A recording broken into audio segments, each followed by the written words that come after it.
Oke, selamat datang Mas Dani. Terima kasih atas waktunya.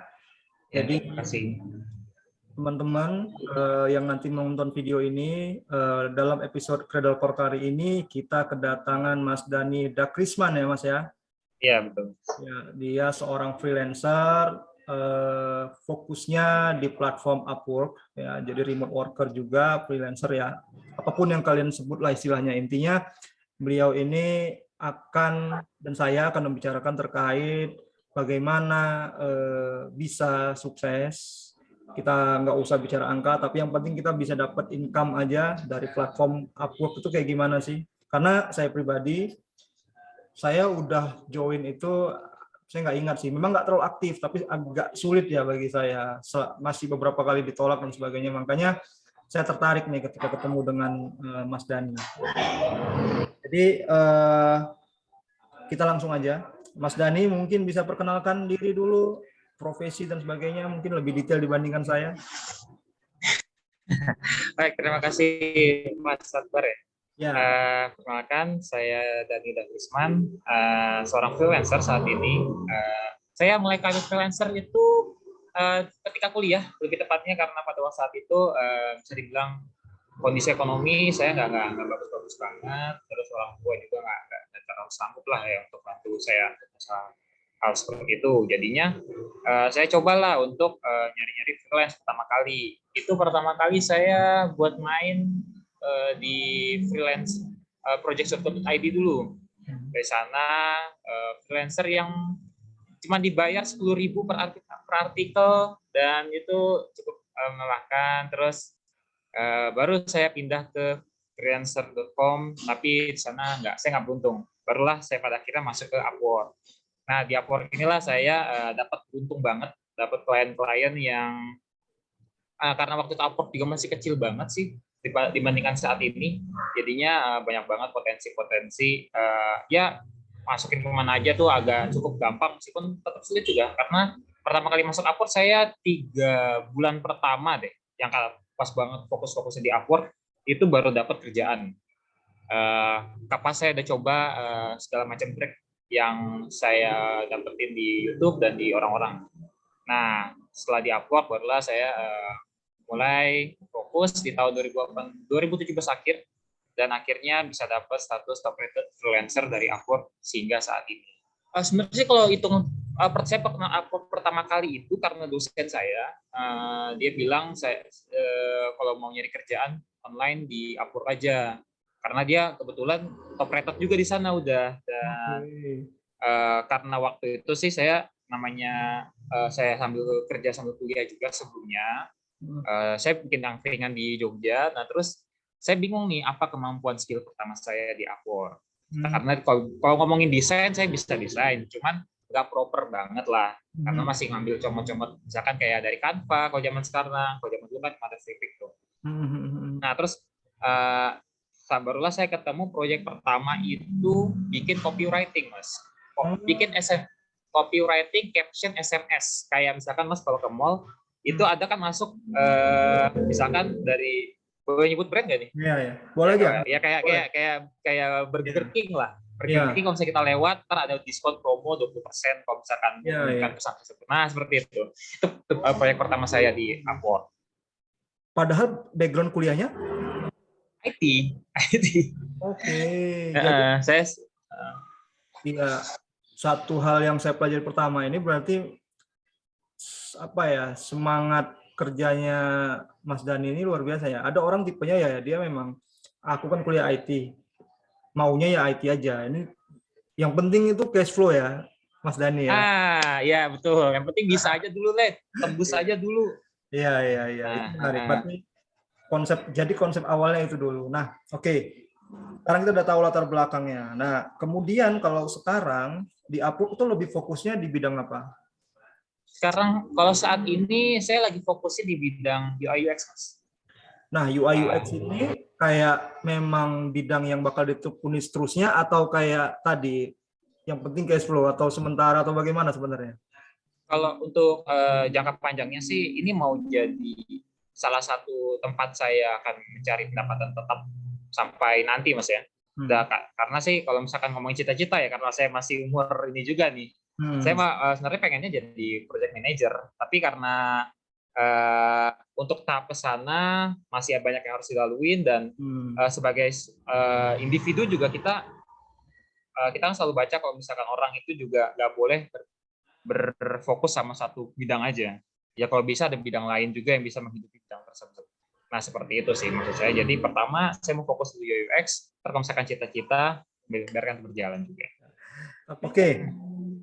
Nah sekarang untuk pertama kali join waktu itu, saya nggak tahu sih zamannya Mas Dani, karena saya nggak selama itu. Tapi waktu itu saya sulit masuknya. Itu saya sebenarnya digital marketer. Saya ngambil posisi digital marketer. Tapi karena saya pernah ikut top coder, sehingga saya punya pengalaman. Nah, karena gagal digital marketer, akhirnya saya pilih profesi yang lain dulu sampai masuk. Akhirnya baru saya alihkan. Itu benar nggak sih pendekatan begitu atau bagaimana sebenarnya? Kalau sepengalaman saya sih Mas, yang penting kalau karena saya ini pendapat saya dulu Mas ya. Iya ya. Karena Masnya juga belum pernah untuk mendapatkan proyek pertama di Upwork, dan itu cukup sulit banget Upwork saat ini ya, terkhususnya. Karena kalau saya kadang lihat proyek yang baru diposting itu langsung tembus 20 sampai minimal baru posting nggak tembus 10 aja. Dan itu buat kita yang masih baru banget itu tantangan juga sih, soalnya Upwork udah banyak banget sekarang freelance-nya. Nah, mendingan sih pertama kali baiknya cari misalkan proyek digital marketing tapi niche-nya Indonesia kalau bisa. Jadi kita itu setidaknya udah mengeliminate orang-orang yang di luar Indonesia persaingannya. Nah, barulah kita bisa ngasih lihat portal kita di sana. Jadi soalnya terus lanjut. Gak apa-apa. Jadi maksudnya gini, kalaulah misalnya teman-teman di luar sana yang mau join di Upwork ya, dia pengen jadi digital marketer, tapi ketika daftar masih tertolak atau bagaimana, apakah saran Mas Dani coba bidang lain yang lebih gampang dulu masuknya, udah minim, atau memang dia harus dari awal itu udah build resumenya itu ke bidang yang dia inginkan, walaupun sulit masuknya? Oke, sorry. Kalau kayak gitu ya tetap di digital marketing aja, karena udah ada portofolio kan setidaknya di dunia nyata udah ada belum? Kalau misalkan udah, karena kalau digital marketing, setahu saya sih itu masalah angka Mas ya. Jadi seberapa investor engagement kita yang kita bikin, seberapa jauh riset yang kita bikin, kalau tanpa itu sih agak sulit. Nah, masalahnya sekarang ini kita itu bersaing sama istilahnya kalau freelancer bilang itu PBSI atau orang-orang dari Asia Selatan.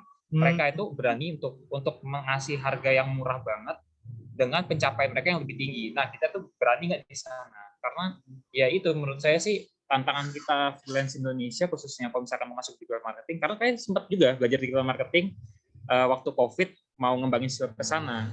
Terus ternyata kalah itu sama orang-orang yang memang mereka udah ngomongnya istilahnya expert itu udah 20 tahun 5 tahun di digital marketing. Mereka tahu, mereka udah punya tempat pekerjaan yang proper lah. Karena kalau digital marketing sih menurut saya dia pertama harus kerja yang benar-benar dulu aja. Maksudnya kerja offline, misalnya. Kerja full time yang benar-benar dengan hasil portofolio yang bagus banget, kayak penjualannya berapa, dengan metode marketing seperti ini mereka harus berapa. Nah kalau misalkan langsung ke UI UX-nya proper nggak nih ininya portofolionya, karena kemarin juga saya waktu awal-awal desain UI UX portofolionya nggak proper, cuman sekedar UI UX tok. Nah UI UX yang proper itu nggak cuma gambar tok, nggak cuma gambar desain high fidelity, tapi juga dimulai dengan karena desain itu dimulai dengan problemnya apa, solusinya seperti apa, dan resultnya seperti apa. Nah itu harus dibuat. Jadi harus kita juga sebagai kalau misalkan mau masuk di UI UX harus tahu user story-nya, case study. Kita harus bisa buat case study yang itu proper. Dimulai dari gimana kita menjelaskan masalah tersebut, gimana kita mencari solusi, dimulai dari riset, dimulai habis itu user user story-nya seperti apa, user flow-nya seperti apa, terus mood-nya user seperti apa ketika membuka website tersebut. Nah, itu harus dijelaskan. Memang kalau untuk UI UX itu yang cukup sulitnya. Ya, ya. Nah, jadi yang jelas sih harus bikin portofolio yang proper juga. Tapi ada juga case-case yang beruntung, Mas, yang unik. Ya, makanya itu yang saya tanyakan. Nah, Karena kan teman saya nggak semuanya itu kan punya portfolio. Kayak saya pertama kali itu, Mas. Kenapa saya tertolak digital marketing? Karena saya suka, tapi saya nggak punya. Saya itu semuanya itu saya kerjakan ketika saya bangun bisnis sendiri. Jadi saya nggak punya portfolio, exactly. Jadi saya nggak punya portfolio. Jadi kesulitan di situ. Makanya saya pindah ke UI UX. Karena kebetulan saya pernah punya ngerjain portfolio untuk tugas kontes-kontes yang saya ikutin, tapi nggak terkirim. Nah, untuk yang nggak punya portfolio, strateginya gimana sih sebenarnya? Tadi yang kalau yang nggak punya portofolio, pertama kayak kemarin kalau pertama kali copywriting itu saya mengandalkan DJ Indonesia. Dan atau yang teman saya lakuin ketika dia masuk Upwork pertama kali, dia jemput bola. Bolanya. By the way, kalau di Upwork, gimana cara spesifik niche-nya itu Indonesia untuk dapetinnya? Tulis aja pencarian bahasa Indonesia, tulis aja Indonesia. Itu udah banyak banget. Kalau misalkan dan itu udah langsung spesifik sih. Biasanya ada yang kalau yang akhir-akhir ini lagi banyak itu mereka lagi nyari foto-foto mobil Indonesia, suara orang Indonesia, sama suara kendaraan Indonesia. Nggak paham tuh, saya buat apa tuh? Tapi katanya sih buat artificial intelligence sama learning-nya mereka. Iya, umumnya gitu. Jadi nggak perlu portfolio ya, kita sendiri portfolionya orang Indonesia gitu ya. Kalau Indonesia, kalau misalkan targetnya project-nya untuk Indonesia, kita yang ininya. Tapi bisa juga dijelaskan sedikit pencapaian seperti apa. Kalau misalkan kayak tadi misalkan Mas ada bisnisnya sendiri, kan ada tuh data-data marketing yang pernah Mas coba lakuin, dan kalau memang misalkan data itu bukan data yang berhasil, kita juga bisa menaruh solusinya apa di sana, karena kegagalan itu belum tentu jadi hal yang buruk kalau misalkan kita tahu solusinya. Ya, menarik. Tapi by the way nih, sebelum kita lanjut lebih ke teknikal, saya pengen nanya nih biar yang lain juga tahu. Kenapa Mas rekomendasikan Upwork saat ini ya? Atau ada? Kalau untuk benefit kita dibayar USD. Jadi harga dolar sekarang naik, ya alhamdulillah. Harga dolar turun pun juga nggak masalah buat kita. Itu yang pertama sih. Inflasi di Indonesia nggak terlalu berpengaruh. Inflasi nggak akan ngaruh. Malah kemarin tiba-tiba Upwork itu bulan lalu masih 14.000 soal saya. Sekarang udah 14,5 harganya, dan ya nggak masalah, alhamdulillah naik. Cuman ya kasiannya ekonomi. Potongannya berapa persen kalau dari Upwork-nya? Kalau Upwork ya, Upwork itu misalkan dolar 15.000 Mas. Nah, Upwork itu ngambil 500-nya. Jadi 14,5. Oh, gitu. Nah, bukan persen dia ya, flat berarti. Kalau itu untuk ininya, untuk penukaran dari USD ke rupiah. Tapi kalau untuk persentase penarikan, misalkan masih project di bawah $500 sama klien tersebut, itu kenanya di 20%. Kalau misalkan udah naik ke angka $5.000, jadi $5.000 apa 15% kalau nggak salah, saya lupa. Nah, ntar yang paling murah pas udah nyentuh $10.000. Itu ntar 5% pasnya. Oke. Itu payment-nya itu pakai apa biasanya yang umumnya orang Indonesia? Bisa langsung kok Mas ke Mandiri. Oh iya. Saya langsung Mandiri. Oke, menarik. Jadi paling nggak kan yang nonton nih selalu kita butuh iming-imingnya kan cuannya dulu nih. Jadi ya, cuannya. Kan. Oke, nah kita udah bicara tentang bagaimana potensi dari Upwork ini sendiri, kerja remote. Memang nggak ada yang sempurna, saya yakin. Tapi di kondisi kita sekarang Indonesia, gig worker kayak gini, salah satu solusi kayak tadi Mas bilang, kita nyaris nggak terasa inflasi. Bukan kita, Masnya. Kalau saya sih masih terasa. Terasa juga kok Mas, terasa juga. Jadi, karena kan belinya pakai rupiah juga. Oke. Ya, jadi gini. Kemudian saya akan nanyakan tentang mungkin lebih teknis lagi, kayak mungkin bisa di-share kayak bagaimana sih sebenarnya proses Upwork yang benar tuh dari mulai registrasi, kemudian apa yang mesti kita siapkan atau informasi apa sih yang esensial menurut Mas untuk pemula saat ini? Ini kita bicara wilayah tentang Upwork-nya dulu aja, nggak usah kita bicara tentang ke klien dan sebagainya. Baik. Oke, terima kasih Mas.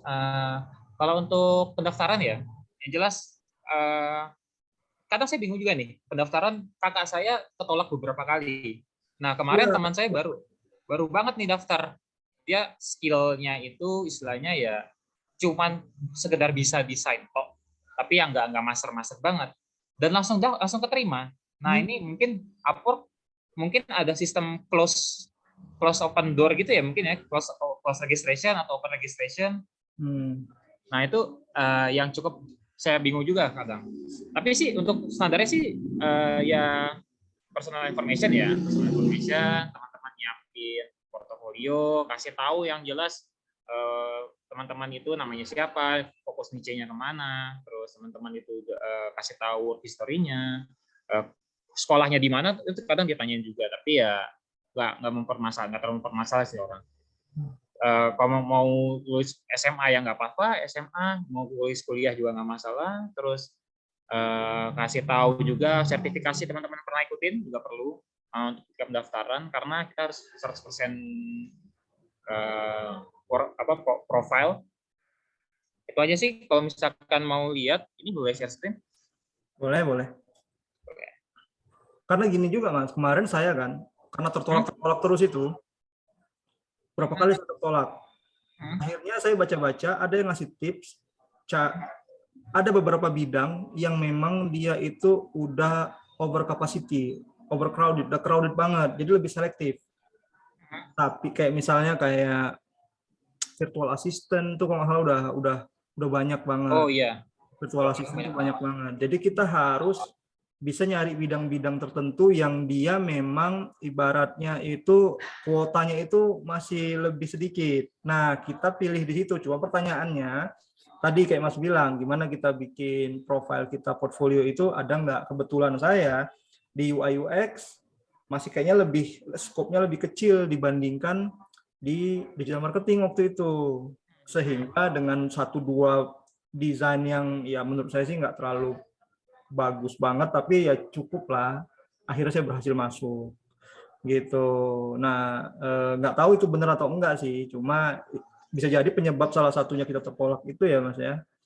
Iya. Masuk ke bidang program ya. Sama ini digital marketing kayaknya dulu sempat, tapi 2019-an deh. Soalnya waktu itu kakak saya yang saya ajakin masuk Upwork 2019 dia mau masuk Upwork. Nah, itu sempat tertolak terus. Sekarang sih dia udah bisa masuk Upwork juga. Iya, benar-benar. Intinya cobain aja dulu terus ya. Iya, coba terus aja. Soalnya mungkin ada sistem buka tutupnya Upwork ini. Terus skill-skill spesifik tertentu. Mungkin iya, gitu sih. Oke, boleh. Mungkin kalau mau share screen, mau ada yang mau tunjukin, Mas Dani?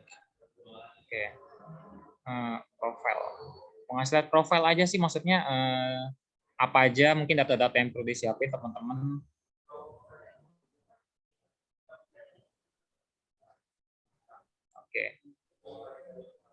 Oke, teman-teman, untuk profil ya pasti pertama kali teman-teman harus masukin data nama, niche-nya apa. Kalau saya seperti ini, UI UX, saya kasih tahu UI UX. Kalau saya seorang UI UX lebih dahulu, project manager saat ini karena ingin karir ke sana juga. Dan saat ini project yang saya kerjain dan copywriter itu pengalaman yang menurut saya udah cukup tinggi banget sayanya, jadinya saya taruh paling terakhir aja. Jadi orang-orang tahu tuh saya tuh sekarang UI UX karena saya mau ubah branding saya nih di Upwork. Terus selanjutnya teman-teman juga harus video introduction, perlu nggak masalah. Tapi yang penting hours per week sama response time-nya teman-teman.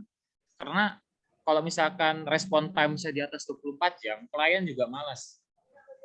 Sebenarnya sih harapannya kalau misalkan bisa Upwork ngasih yang response time-nya 1 jam deh kalau misalkan ada. Itu mungkin akan lebih berpengaruh lagi nih daripada 24 jam. Karena 24 jam itu waktu yang cukup lama untuk seorang freelance klien nunggu kita. Ya, ya, ya. Selanjutnya, kita juga harus bisa nih masukin language-nya. Language-nya sementara teman-teman kalau ya konversasional.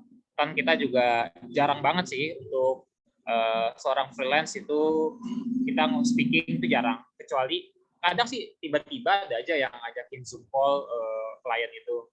Tapi itu tergantung. Kalau misalkan klien yang jangka panjang, biasanya mereka udah ngajakin Zoom call.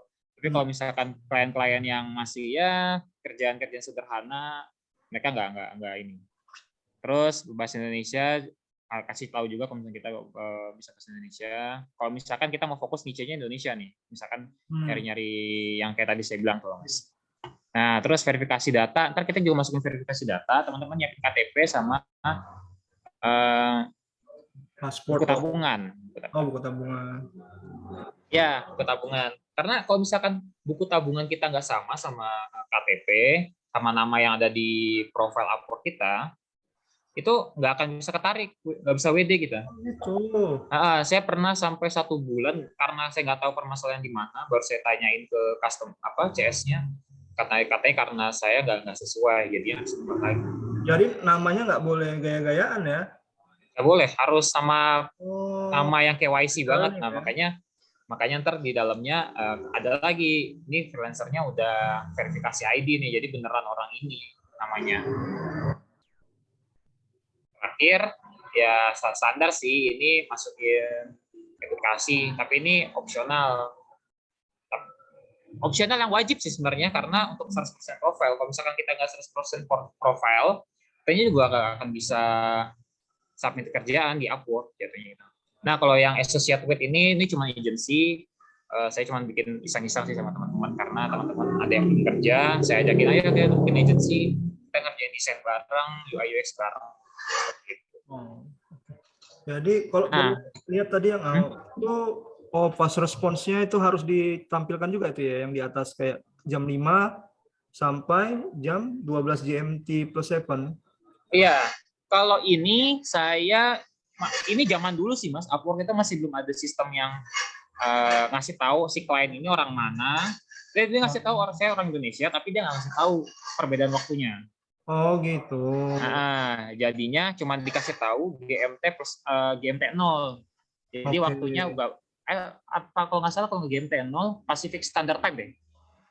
Nah, itu kan agak-agak sulit ya untuk ngasih taunya. Jadi makanya saya buat GMT plus 7, ini waktu Indonesia, GMT min 4 kalau nggak salah itu daerah Eropa, GMT plus 1 London, GMT min 5.30 ini kalau nggak salah di Amerika, waktu Amerika.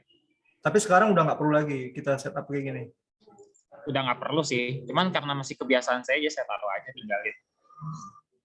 Oke, nah ini kayak profil kayak gini nih, ini yang professionally working as a freelancer copywriter, ini tuh berapa kali ganti atau sekali aja tetap? Saya berapa kali ganti ini Mas. Pertama kali saya cuman introduction, hi my name is Dani, I'm from Indonesia. Karena ini saya dulu copywriter juga kan. Dan saya fokusnya di bahasa Indonesia, dan saya juga dulu ngerjain translate Indonesia Mas. Kalau sekarang translate Indonesia udah agak sulit nih. Oke. Nah ini dulu dijelasin saya itu siapa, kerjaan saya itu bisanya apa, dan saya dulu kuliahnya di mana. Ya, cuman karena itu doang yang bisa saya kasih pampang di online pada waktu itu. Nah, tapi saat ini udah seiring berjalannya waktu, saya mulai belajar, baru saya juga masukin workflow-nya seperti apa. Saya juga kasih tahu apa yang teman-teman akan dapatkan kalau misalkan nge-hire saya, dan apa yang software yang saya gunakan biasanya. Tapi tiap bidang tuh beda lah ya. Beda. Nah, ini saya dulu livesmart.id, ini yang digital marketing yang dulu saya pelajarin, gimana ngebangun Instagram dari 0 sampai punya ribuan follower, tapi habis itu sudah saya tutup. Nah, sekarang fokusnya udah masuk ke UI UX design sama UX writing. Nah, kenapa masuk UX writing nih? Kenapa UI UX design dulu deh pertama? Pertama karena saya senang desain aja. Dari dulu suka banget desain. Kalau misalkan kenapa nggak programming? Padahal kan lulusan Amikom nih, Universitas Teknologi. Sayanya yang nggak jago coding. Jadi saya lebih suka desain. Oke lah, saya pindah ke desain. Nah, saya belajar lagi. Ternyata UX writing itu mirip-mirip sama copywriting. Tapi bedanya ini versi desain.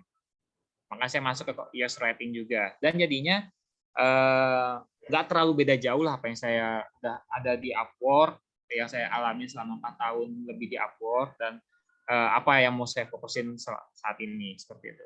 Terus kita juga ntar harus masukin skillnya seperti apa. Kalau project katalog ini nggak terlalu penting, tapi kalau misalkan teman-teman mau jual jasa, teman-teman bisa ini untuk nambahin project katalog. Oke. Nah, kalau untuk profil gini, ada nggak yang Mas Dani sarankan dihindari? Kesalahan yang harus dihindari misalnya, atau jangan dilakukan? Pernah tahu nggak ya? Kalau profil sih, jangan pakai Indonesia, klien kita orang luar negeri. Kadang saya nemuin orang-orang itu yang karena keterbatasan bahasa Inggris mungkin ya, jadinya dia naruh di sini bahasa Indonesia. Kan klien kita kan orang luar negeri, Upwork ini marketplace luar negeri, bukan marketplace Indonesia. Cobalah harus menggunakan bahasa Inggris juga. Cuman itu sih kalau menurut saya, kalau misalkan masih baru banget. Tapi kalau bisa ya di semuanya bahasa Inggris, masukin juga portofolio kita seperti apa, skillnya seperti apa, sertifikasinya kalau misalkan memang ada ya ditambahin, sama employment historinya dikasih tahu juga kalau memang ada. Seperti itu. Oke. Jadi selengkap mungkin ya, Mas Dani? Ya, selengkap mungkin, karena kita kan mau kerja sama orang yang kita tuh nggak pernah ketemu mukanya dia. Nah, gimana cara kita buat ngasih kepercayaan? Ya dengan ngasih informasi yang detail tentang diri kita ini. Tapi kalau misalnya gini, ada orang yang bikin ibaratnya fake history lah, ya dia bikin pernah di sana, pernah di sini kerja sekian lama gitu-gitu. Itu sering, maksudnya diverifikasi kah atau bagaimana? Kalau sama aku kayak gitu nggak diverifikasi, Mas. Tapi ini yang cukup jadi concern kita freelance yang fokusnya di Upwork. Kita ini lagi keserang sama freelance orang Indonesia yang dia nggak punya kapabilitas di sana, tapi dia masuk ke sana dengan nyomot karya orang lain di tempat lain, dan itu nganggap portofolio dia. Dan ketika dia nge-deliver hasil ke orang lain, nggak sesuai. Nah, jatuhnya kita tuh jadi Indonesia ini lagi kena warning nih. Jatuhnya sama kayak kita saat ini Indonesia di Canva. Indonesia di Canva lagi diblokir. Oh iya? Kenapa? Iya, karena kita kebiasaan nyomot. Ambil dari free pick, download, upload ke Canva. Oh gitu. Ini yang kita lagi kita hadapin saat ini, freelance di Indonesia tuh kayak gitu. Jadinya ya jadi freelance yang beretika lah. Oke, nggak apa-apa kalau kamu mau bohong, nggak masalah. Tapi skillmu itu harus disesuaikan. Jangan juga terlalu tinggi naruhnya. Bahaya. Kasihan kitanya orang Indonesia yang lain. Iya. Itu sih yang kita takutkan saat ini. Itu yang saya pikirin, gimana caranya Upwork untuk memverifikasi, saya pikir. Gimana jadinya kalau orang asal-asalan aja ambil sana, ambil sini, ngaku sana, ngaku sini kan. Oh ternyata mereka sering dapat report juga berarti ya. Itu kalau misalkan Mas join grup freelance Upwork Indonesia, itu banyak banget tuh. Tiap hari kalau misalkan ada orang yang iseng terus di blow up jadi viral. Sering kok kita sampai ada yang dikejar sampai ke LinkedIn-nya mereka itu karena udah ngeviralin Indonesia dengan nama buruknya di Upwork kayak gitu. Oke, iya, karena berimbas keseluruhan ya. Iya. Dan sampai ke Canva diblokir dan jatuhnya banned massal loh kemarin tuh di Canva sampai. Oh iya. Karena Indonesia iya, bukan cuma diblokir aja, di banned massal kita semua. Ada yang kena, ada yang nggak kena. Bahkan sampai agensi besar pun infonya sih ada juga yang kena di Canva itu. Oke. Nah, sekarang kita udah tahu nih bagaimana kita beretika, latar belakang dan sebagainya. Selain itu, mungkin Mas Dani bisa share ke kita kayak ketika melihat sebuah brief atau sebuah project, bagaimana kita harus bersikap, bagaimana, apa yang Mas Dani lakukan pertama kali kalau mau cari project? Oke, pertama kali kita nyari project ya. Tips dan triksnya nggak nih, Mas? Ini kan penting. Oke, pertama kali teman-teman kalau bisa online Upwork terus 24 jam. Kalau bisa ya, kalau bisa. 24 jam. Enggak. Serius Ya nih. enggak, tidak memaksakan. Tapi kalau misalkan bisa kita online terus dari bangun tidur sampai mau tidur. Kenapa? Karena ada status ini, lingkaran hijau ini. Oh. Klien itu maunya orang yang fast respon. Semua klien maunya fast respon. Klien nggak akan nyari orang yang lagi offline kecuali dia itu orang yang pernah ngajakin kita duluan. Maksudnya yang kita udah punya past history sama dia. Kalau misalkan nggak ada, kalau misalkan bisa, ini harus online terus. Kalau Facebook, zaman dulu kan kita available Facebook tuh online kelihatan. Nah, kalau misalkan Upwork ini kita harus wajib. Iya. Nah, terus selanjutnya, pertama sekarang teman-teman wajib nyiapin Connect. Kalau sekarang sih Connect bayar, Mas. $0,15 per satu Connect. Itu ini Connect yang ada ini, Mas. Iya. Jadi kita harus nyiapin dulu $0,15 per Connect. Tapi kalau misalkan teman-teman masih baru, itu kita digratisin Connect-nya. Iya, soalnya kita gratis, cuma terbatas gitu. Iya, betul. Dan setiap proposal itu dia kredit itu berkurang kan? Ada juga proposal yang kredit lebih besar, harga itu gratis berarti. Kalau saat ini teman-teman masih baru pertama kali daftar akan dimodalin sama Upwork sebanyak 200 Connect. Ntar bisa ditambahin kalau misalkan teman-teman sering rajin proposal, terus kayak dikasih airdrop lah. Kayak kalau Shopee, kalau dari Shopee itu klaim bonus ongkir gitu, gratis ongkir kayak gitu. Jadi ntar Upwork juga tetap ngasih subsidi ke kita. Jadi dia mulai di-charge itu kapan? Ketika habis? Mulai di-charge itu ketika ya udah mulai habis, udah nggak ada lagi Connect-nya. Nah, terus saran juga teman-teman yang baru, available badge ini gak usah dihidupin karena buang-buang Connect menurut saya. Karena ini cukup mahal ini biayanya, 6 Connect per minggu. 6 Connect itu mungkin setara sama sekitar Rp15.000 per minggu. Cukup mahal menurut saya. Badge itu apa sih? Available badge ini cuman ngasih tahu kita lagi online, kita lagi open to work lah kalau misalkan di LinkedIn. Oke. Dan kita kalau freelance sih menurut saya dengan kita ngasih tahu lagi online saat ini, menurut saya sih itu udah availability badge yang proper banget. Soalnya kalau misalkan availability badge dihidupin, ya buat apa kita bayar 15.000 per minggunya? Karena kita juga bisa kalau misalkan lagi nggak available, coba aja nih hours per week-nya lagi nggak ada. Kayak gitu sih. Oke. Nah terus nih, misalkan saya mau mulai nyari, saya biasanya mencari kerjaan yang baru banget diposting. Kayak gini nih, posted 21 menit yang lalu. Kenapa? Soalnya kita ini kalau misalkan masih baru banget, umumnya klien tuh masih online pertama. Nah keduanya, biasanya yang ngajin proposal udah dikit, kecuali nih statusnya nggak beda jauh nih, bedanya cuma 10 menit, proposal 20-50. Ini proposalnya 5. Kita tuh karena kita mau potensi diterimanya gede untuk dapat job, ya carilah kita kerjaan-kerjaan yang spesifik. Kayak misalkan sama-sama manajemen akun nih, tapi kalau misalkan teman-teman bisa di TikTok, ya mendingan yang di TikTok aja daripada masukin ke yang di Facebook ini. Kenapa? Soalnya udah ada 50 orang kemungkinan yang ngajuin proposal di sini, dan ini udah banyak banget. Kita yang masih baru udah kalah sama, apalagi sama klien yang udah ngasih kerjaan di atas $10.000. Ini kita udah jauh banget.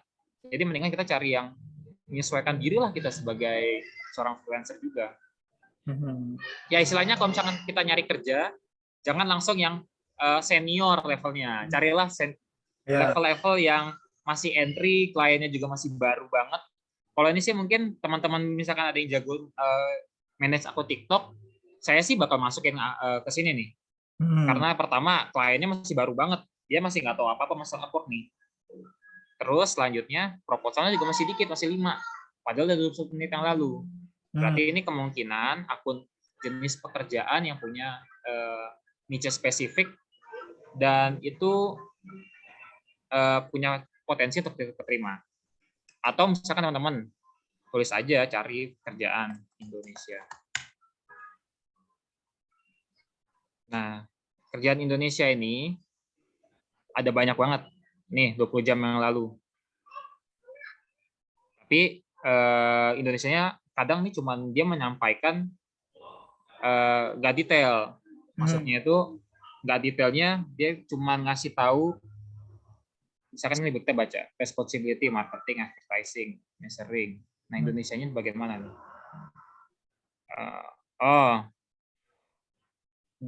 Oke. Or physical location di Bali, Indonesia. Berarti ini orang Indonesia yang nyari kerjaan, yang open kerjaan buat orang luar. Kayaknya ini nggak cocok deh kita. Nah, ini mungkin Bird Nest Company. Oh enggak, ini nggak bisa. Ini mereka nyari orang Cina ini.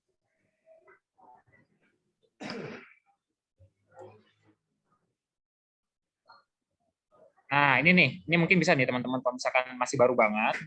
Indonesian Influencer Account Research. Niche-nya orang Indonesia.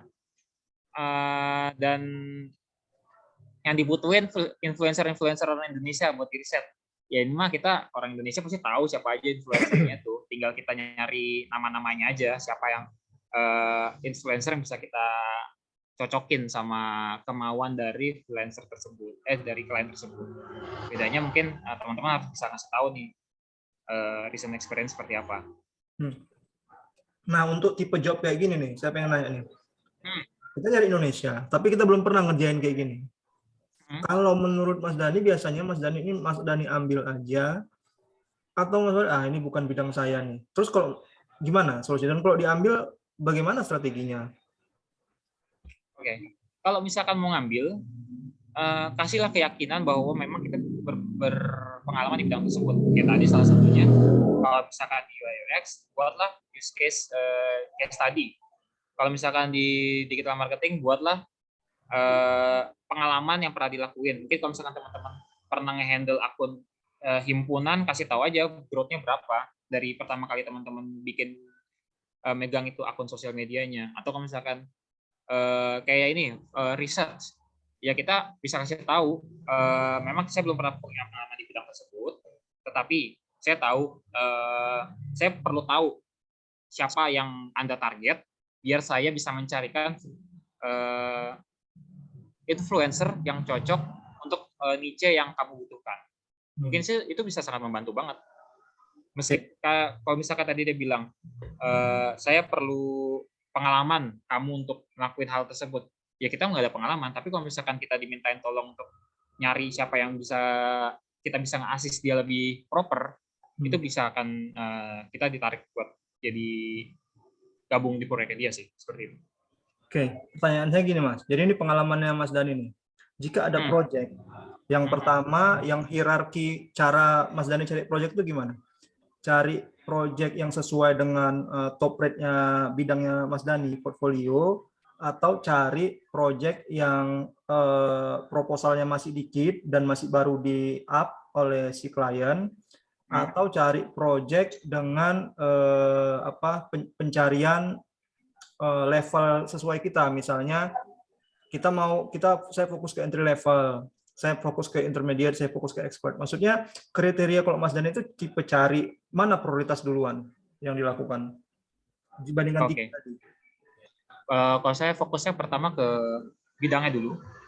Dari bidangnya, pertama kali misalkan bidang, saya sekarang lagi cukup aktif di UI UX buat nyari UI UX. Nah, UI UX ini yang saya liatin, kedua proposal udah berapa banyak yang masuk. Kalau misalnya proposalnya udah terlalu besar, saya skip karena pertama saya jelas kalah sama orang-orang yang lebih profesional karena saya ngakuin untuk kemampuan UI UX saya nggak terlalu bagus saat ini. Tapi mungkin kalau misalkan masih nih yang 5, mungkin saya masih baca. Kalau misalkan masih 5 yang dikit ini, saya baca dulu apa yang dia butuhin. Oh, ternyata dia butuhin hands-on experience design UI UX game or application. Saya belum ada nih experience di bidang UI UX application. Ya mungkin saya akan tetap masukin, tapi hanya sebatas portofolio yang pernah saya lakuin. Dan saya bilang saya mau belajar lah untuk di bidang game UI UX bidang game tersebut. Ya kalau dia mau, kalau enggak ya udah gitu lah ya. Kalau nggak mau ya udah kita move on cari yang lain. Karena kan proyek jalan terus, ada yang baru lagi. Oke. Oke, kalau yang jumlah spend-nya itu penting buat Mas Dani untuk cari project. Kalau dengan status yang saat ini sih saya nggak terlalu penting ya. Kalau dulu ya saya sangat mementingkan hal tersebut. Kenapa dulu penting sekarang nggak penting? Kalau dulu karena saya berharapnya ketemu sama orang freelancer yang masih newbie juga sama kayak saya harapannya, dan ternyata dapat.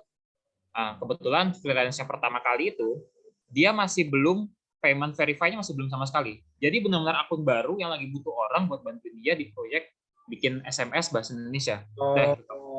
Artinya orang dengan calon klien dengan payment yang nggak verified juga lebih sedikit yang menyukai ya kalau yang expert gitu ya. Jadi gitu. Jadi newbie ketemu newbie nih ya.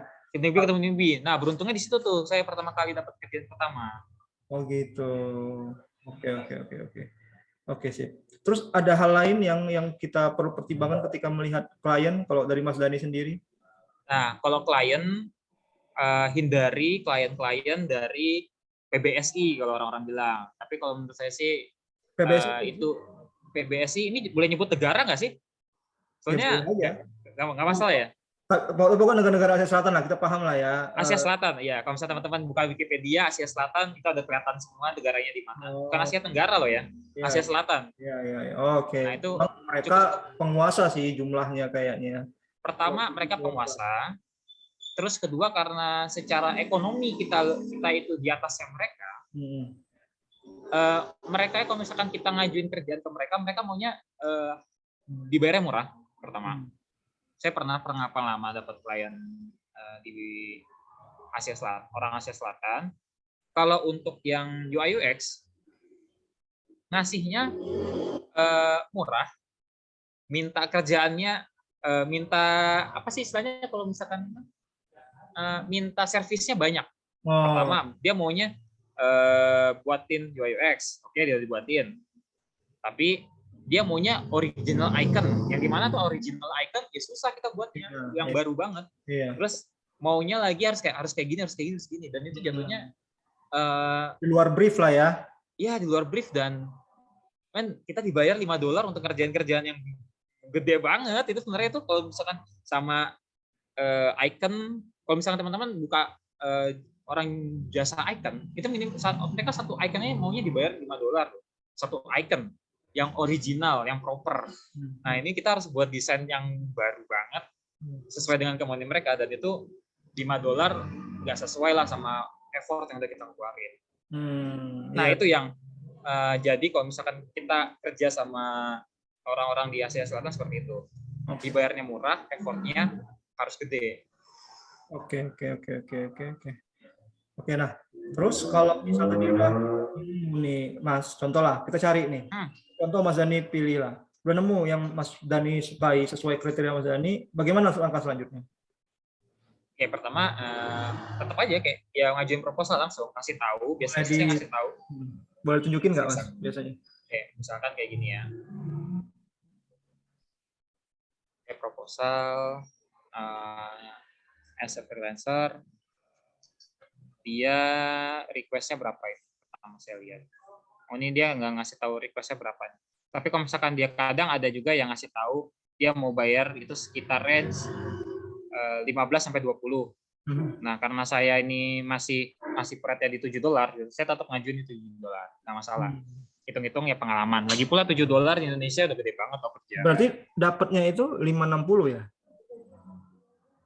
Maksudnya 560 gimana, Mas? Ini tadi setelah dipotong 20% Upwork fee jadinya 5. Oh iya betul. Jadi 560. Ya, $560 di Indonesia ya lumayan. Per jam ya bisa makan di fast food kita.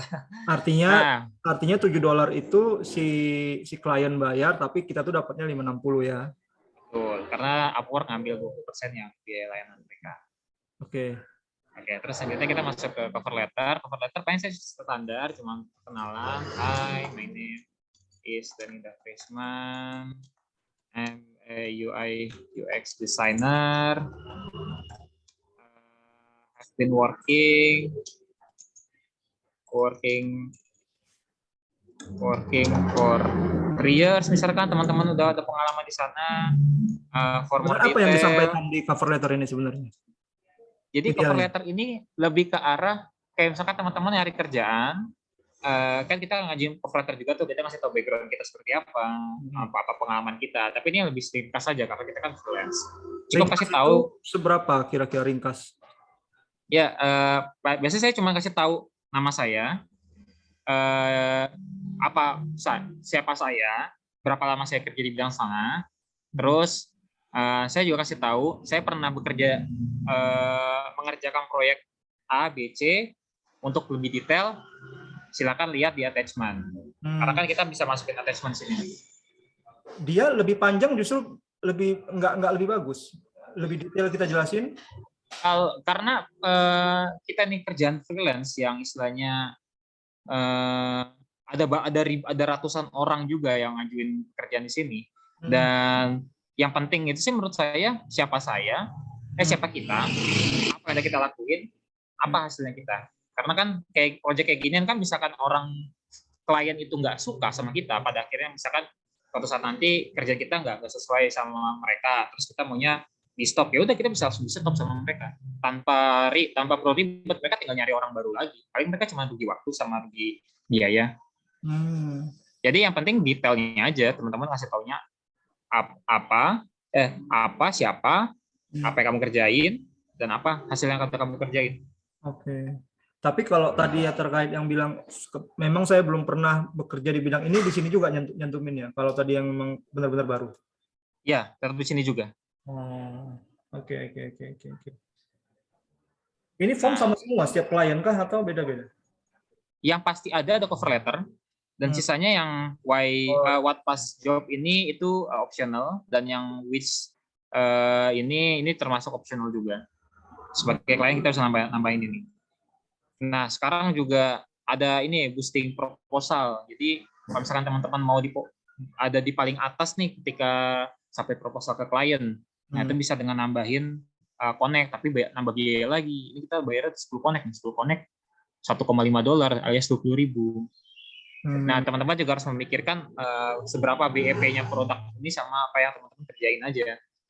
Makanya saya juga nggak terlalu suka sih pakai boosting ini, karena pertama kita connect udah nggak gratis lagi. Kalau zaman dulu gratis, Mas.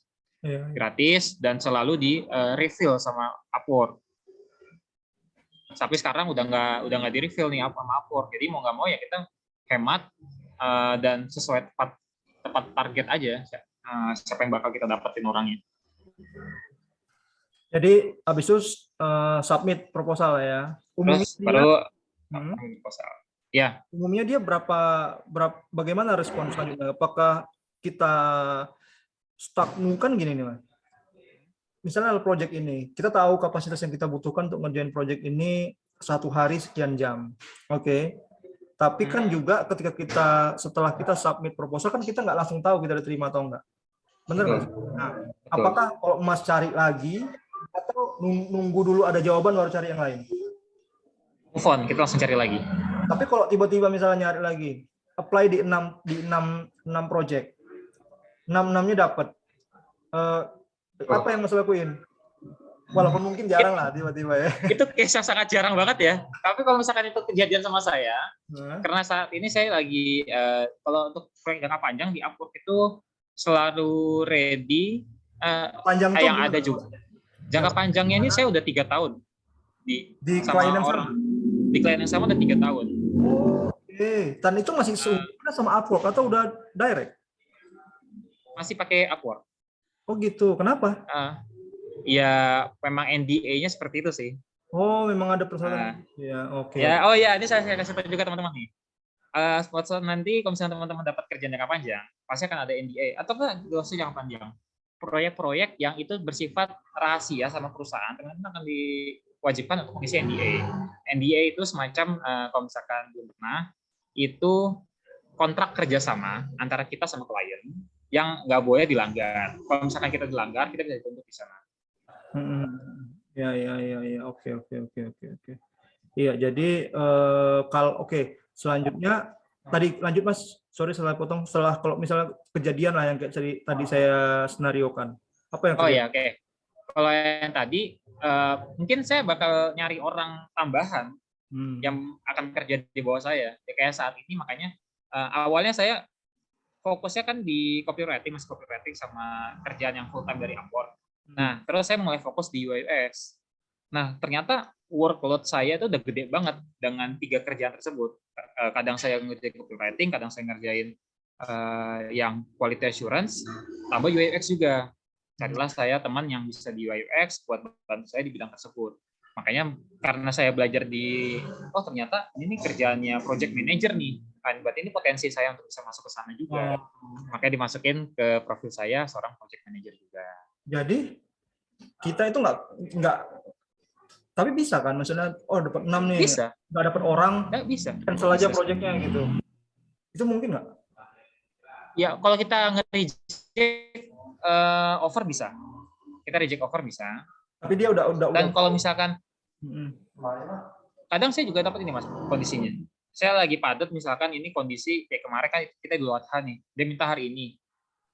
Kalau misalkan itu klien jangka panjang saya tolak. Ada invitation untuk interview. Kadang pertama kan interview dulu tahapannya, baru habis itu offering. Kalau misalkan interviewnya kita udah tolak, ya udah kita bisa cancel kerjaan. Tapi kalau misalnya dapat 6-6-nya sih, ya mending ajak orang aja kerja di bawah kita, nggak masalah. Ya tinggal kita bagi hasilnya ke dia berapa ke teman kita yang bisa kita ajak kerja di bawah kita gitu. Nah, apakah dia bisa raise money untuk kalau udah 3 tahun kayak gitu, apakah flat angkanya sama kayak pertama kali offer atau ada raise di tengah jalan? Karena yang saya kerjain ini based on quantity, jadinya semakin banyak yang kita kerjain, semakin banyak uang yang bisa kita dapatkan. Tapi karena cukup lama menjaga hubungan baik, ini sampai naik jabatan. Ada jenjang karirnya, tapi ya bukan jenjang karir yang bagus-bagus banget. Oke. Siap. Nah, dan kalau untuk yang job pertama kali saya, itu kan yang bikin SMS copywriting untuk pusat notification, itu pertama dibayar $5. Terus sampai pada akhirnya, sampai 1 tahun kita berjalan, itu udah naik sampai $25 satu kerjaan. Oke. Karena cepat, pertama saya jaga hubungan baik, terus saya juga selalu fast respon. Ketika dia minta tolong, langsung saya kerjain. Minta tolong, langsung dikerjain. Oke. Menarik, banyak sekali yang perlu di. Nah, ada lagi nggak kira-kira tips dan trik dari Mas Dani untuk orang-orang di luar sana yang mau start ataupun yang udah start join di Upwork untuk bisa mengoptimalkan? Terima kasih pertanyaannya. Nah, kalau untuk mengoptimalkan, pertama jelas profile harus maksimum 100%, kasih tahu portofolio yang kita kerjain sebanyak-banyaknya kalau misalkan bisa, karena kita kerja sama orang yang nggak kita kenal, jadi kita harus ngasih kepercayaan kita ke orang tersebut dengan cara apa yang udah kita kerjain. Yang kita kerjain pun kalau bisa kerjaan kita sendiri, jangan pernah kasih kerjaan palsu, karena itu akan membahayakan kita juga sebagai seorang freelance, khususnya Indonesia, karena kita udah punya nama yang cukup buruk di beberapa platform sebelumnya yang sudah disebutkan. Dan itu juga akan mempengaruhi teman-teman kita yang lain, freelance lain yang mencari pekerjaan, cari nafkah di Upwork ini sendiri. Kita sesama orang Indonesia cari makan sama-sama di Upwork, ya janganlah kita bohong-bohongin klien. Selanjutnya, cari klien-klien yang pertama minimal kita bisa dulu aja. Kita bisa dulu, misalkan teman-teman nggak bisa apa-apa, cuma bisa translate, oke, translate Indonesia, nggak masalah. Ini ada banyak banget. Translate nih, English to Indonesian language. Proposal dari 50, tapi saya udah nge-skip sih. Nah, misalkan teman-teman bisanya translate Indonesia Inggris, majuin aja ke bahasa Indonesia bahasa Inggris, nggak masalah. Tapi teman-teman lihat dulu proposal berapa banyak. Kayak gini nih, 50 proposal, ini udah terlalu banyak. Teman-teman yang baru masuk itu bakalan dilewatin sama mereka. Dan ngajuin proposal ke sana pun, teman-teman cuma buang-buang uang. Kenapa? Buang-buang connect maksud saya. Kenapa? Karena mereka udah nge-hire. Ini juga harus dilihat ini, activity on this job. Teman-teman juga harus ngelihat kapan klien ini ngelihat, dan berapa menit yang lalu. Dan si orang ini udah klien ini juga udah nge-hire orang lain, jadinya kita udah bisa next aja, kita nggak usah terlalu berharap sama project ini. Meskipun pada akhirnya, nah kita juga perlu baca ininya, udah nge-hire apa belum, berapa banyak yang dibutuhkan. Ternyata satu orang di sini satu orang, yaudah kita lewat, nggak usah kita ngajuin lagi proposal sini. Kita perlu juga baca requirement-nya apa aja, berapa banyak berapa jam kerja yang dibutuhin sama mereka, berapa lama proyek yang dibutuhin. Kalau untuk intermediate sama ini sih kita nggak terlalu mementingkan ya. Yang penting kalau misalnya teman bisa ngasih ngelihat hasil kerjaan yang proper sesuai dengan kebutuhannya klien, dan teman-teman bisa ngasih portofolio yang bagus juga, itu akan meningkatkan kemungkinan teman-teman diterima. Baru setelah itu teman-teman juga harus ngeliatin di bawahnya sini seperti apa kliennya dia. Klien ini seperti apa dia bekerja sama orang lain. Karena gini Mas, saya punya pengalaman buruk di salah satu platform, karena dia tahu dia suka kerjaan saya, dia sengaja ngancurin ratingnya saya. Kayak ini kan ratingnya 5 nih Mas. Nah, tapi saya dikasih rating 3, biar saya tuh nggak dapat kerjaan di tempat lain. Itu juga perlu hati-hati sama klien yang jenis kayak gitu. Itu bahaya banget tuh kayak gitu tuh. Nah, kita perlu ngeliatin kliennya seperti apa. Oh, ternyata kliennya ini cukup bagus nih ratingnya. Oke, kita bisa next. Kita bisa apply. Tapi kalau misalkan ini udah 50, mending kita next. Seperti itu sih kalau teknis saya. Nah, habis itu kalau udah dapat ya udah, kita move on, kita cari lagi. Ya kita kayak kita lagi nyari kerjaan tetap lah. Kita apply sana sini, kalau misalkan udah move on. Nah, ini terakhir nih mungkin perlu digambarkan. Setelah dapat, apa sih yang terjadi? Itu kan ini pertama kali kita bakal di-invite dulu sama mereka. Kalau misalkan kita udah ngajuin proposal duluan, dia bakal ngebales di bawahnya. Baru abis itu tolong lihat portofolio kita. Ini karena dia nanya untuk UI UX kemarin yang sebelumnya tadi. Oke, dia keren nih, dia tahu misalnya kayak keren, terus dia katanya kamu bisa kerja. Nah, cuman ada beberapa hal yang cukup diperhatikan juga. Ini sebenarnya boleh dan nggak boleh untuk dilakukan. Teman-teman kadang akan diminta tes sama si klien. Tes, ya tes itu kalau misalkan teman-teman untuk desain, teman-teman akan diminta untuk coba kita mau tes kemampuan desain kamu dulu nih. Ada baik dan ada buruknya. Baiknya teman-teman bakal itu bisa jadi portofolio teman-teman, bisa juga untuk melatih kemampuan teman-teman juga, dan bisa kemungkinan untuk dapat diterima lebih besar. Buruk-buruknya, seapes-apesnya, saya pernah dapat orang yang ngasih saya kerjaan, tapi dia mau ngetes, dan ternyata tes itu adalah yang sebenarnya pengen dia lakuin. Dan jadi kita nggak dapat duit sama sekali, itu cuma minta tolong secara gratis gitu. Dan itu kan kita ngeselin banget ya. Padahal udah dijanjiin uang gitu, cuman ya udah. Tapi ada baiknya teman-teman untuk kalau misalkan dia minta tes, tolong dikasih watermark biar kerjaan itu nggak diambil. Oke, ini baik lagi. Tadi saya nanya-nanya dulu negosiasi gaji, pendapatannya seperti apa. Baru abis itu ntar dia offering seperti itu. Nah, offering baru, terus kita baru mulai kerja. Nah, ketika proses kerja itu dia pakai tracker kah, ngitung jamnya atau gimana mekanisme biasanya? Oke, baik. Untuk tracker, coba sebentar saya buka ini. Di Upwork itu ada aplikasi yang sifatnya udah built-in sama Upwork itu sendiri. Coba saya mau coba ganti share screen dulu. Ini kelihatan nggak ya? Oke. Kelihatan nggak Mas ya? Semuanya udah? Ya, oke. Ini ada aplikasi tracker dari Upwork. Kalau misalkan kita untuk ngerjain pekerjaan yang per jam, kita wajib pakai aplikasi ini. Kalau misalkan nggak kita hidupin, kita nggak akan dapat uangnya. Jadi kalau misalkan kita ngaktifin, kayak gini nah ini kita langsung trackernya online nih. Nah, ntar kita akan setiap 10 menit sekali untuk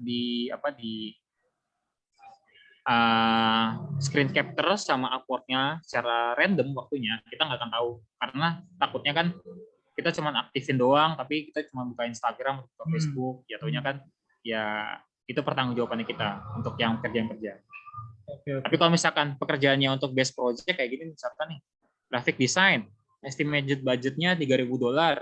Nah, ini kita mau sambil YouTube-an, sambil kerjain juga nggak masalah, nggak perlu takut. Yang penting kelar ya. Yang penting kelar, karena ini kan based on project. Tapi kalau misalkan yang kerjaannya based on time framework, ya kita harus, ya janganlah kita buka YouTube, nggak enak dong. Kayak mungkin buka Spotify masih mending lah. Tapi kalau mau break, di off dulu tuh bisa kan? Iya. Kita sejam kerja, terus kita, berat nih kepala, mau refresh, off dulu gitu ya? Ya, betul, nggak masalah. Ini kita cuma tinggal aktifin ini aja. Kalau misalkan mau off, udah tinggal gitu. Berarti nanti dia bayar berdasarkan jumlah jam yang kita keluarkan atau tetap gimana? Kita dibayar berdasarkan jumlah yang dia dikeluarkan. Kalau misalkan ntar nih, tadi kan saya hidupin 10 menit aja gitu. Ntar pasti akan masuk satu kali cekrek, satu kali pengambilan gambar, screen capture. Dan itu akan dibayar berdasarkan jumlah kerjaan yang udah yang kita sepakati. Misalkan di offeringnya itu $7, udah ntar saya dapatnya 10 menit dari $7 tersebut. Ya berarti sekitar $0,5 lah. Nah, jadi kalau misalkan untuk payment ya, ini tadi saya sudah kasih tahu kalau misalkan kita bisa direct ke local banknya Indonesia langsung, potongannya itu sekitar 0,5, pokoknya dipotong $500 dan itu bisa langsung ke bank lokal kita. Tapi tambahannya biayanya $1 per withdrawal. Ada juga yang lain kayak PayPal sama Payoneer, cuman saya nggak terlalu merekomendasikan karena pertama mintanya gede nih, withdrawal fee-nya $2. Terus ini Payoneer juga $2, terus PayPal juga minta cas, jadinya banyak banget yang di-cas. Jadi kalau misalkan ini sih langsung aja lah ke bank lokal kita Indonesia. Sekalian juga kita langsung jadi pahlawan devisa kan secara langsung. Jadi kayak TKI kita, sorry. Kita perlu banget menjaga status kita sebagai influencer. Kita harus jaga ini maintain 100% job suksesnya perlu dijaga banget ya. Karena misalkan di bawah 70% sih agak susah ya, karena kita dianggapnya sama orang-orang itu kerjaan kita nggak pernah sukses. Badge, ntar teman-teman kalau misalkan ini top rated itu di atas $1.000 per tahun, atau kalau misalkan teman-teman punya pengalaman di satu bidang, ini salah satu teman saya, dia masih baru banget di Upwork, tapi udah dapat status rising talent, yang dimana sebenarnya susah banget untuk dapetin. Oh iya. Ini. Nah, ini rising talent memang earningnya masih awal banget, masih $200. Tapi karena dia fokusnya di satu bidang, kayak cuma di bidang image manipulation, selalu di sana, dia bisa dapat rising talent. Nah, di atas rising talent baru ada top rated. Pendapatan $1.000 per tahun dengan job success score di atas 80%.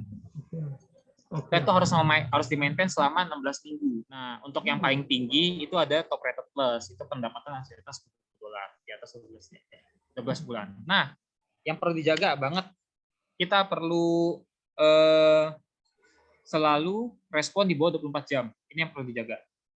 Kalau misalnya klien bakal ngelihat keaktifan kita di sana. Makanya tadi saya bilang kita harus selalu online di Upwork untuk kita diketahui kita selalu available, ditambah kita harus jaga komunikasi di bawah 24 jam. Kita harus selalu balas di bawah 24 jam, kurang dari 1 hari. Nah, yang di bawahnya kita selalu nge-reply setiap saat, karena kadang kita mungkin kita nge-reply tapi di atas 24 jam, atau kita nggak reply sama sekali, dan minimal kita harus nge-reply. Karena itu akan masuk ke ratingnya kita juga. Nah, analytics, ini yang saya pelajari sebelumnya. Triknya itu, ini saya mencoba bulan Mei ini selalu online 24 jam di Upwork, dan ini rating yang saya dapetin. Dari 5 naik, untuk minggu pertama, minggu kedua naik ke 5, dan akhir bulan naik sampai ke 30. Sampai ke 12 profile visit. Kan kalau misalkan kita profile semakin banyak dikunjungi orang, berarti itu lagi dicari semua orang. Nah, Habis itu saya coba lagi. Kalau ini yang setelah kita ngobrol-ngobrol di LinkedIn, Mas. Saya coba untuk nggak online di Upwork sama sekali, dan ini yang terjadi. Turun. Dan ini risetnya. Nah, jadi ini based on actual riset sih. Setelah kita ngobrol di LinkedIn sama sebelum ngobrol di LinkedIn. Untuk di sini. Begitu pengaruhnya ya. Pengaruh banget, makanya online wajib banget dijaga. Seperti itu. Oke. Luar biasa, detail sekali Mas Dani, nggak nanggung-nanggung sih kalau bagi-bagi. Mudah-mudahan kayaknya pun bagi kerjaan juga ini tipenya Mas Dani nggak nanggung-nanggung nih kayaknya nih. Terima kasih kami dari Cradle Space punya pertama Mas Dani. Kalau nanti ke Medan kabarin, dari tempat ini kita kasih support pasti. Terima kasih banyak. Karena ilmunya begitu bermanfaat. Saya pribadi juga jadi banyak dan insya Allah yang melihat. Mungkin kita cukupkan untuk kali ini. Siapa tahu nanti kita ada waktu ketemu lagi untuk bahas lebih detail, kita nggak tahu. Tapi kali ini udah lebih dari cukup. Ada lagi mau disampaikan Mas Dani sebelum kita close? Mungkin itu aja. Teman-teman, jadilah freelance yang benar. Jangan ngambil karya orang. Jangan bohong-bohong sama klien, karena itu berpengaruhnya, efeknya global sih. Efeknya pengaruhnya besar banget. Tetap kembangin skill, karena kita freelance itu bekerja sesuai demand pasar. Kalau misalkan kita nggak memutuskan demand pasar, antara kita terus atau kita nggak akan dapat kerjaan sama sekali. Tetap semangat dan terima kasih Mas. Oke, terima kasih Mas Dani.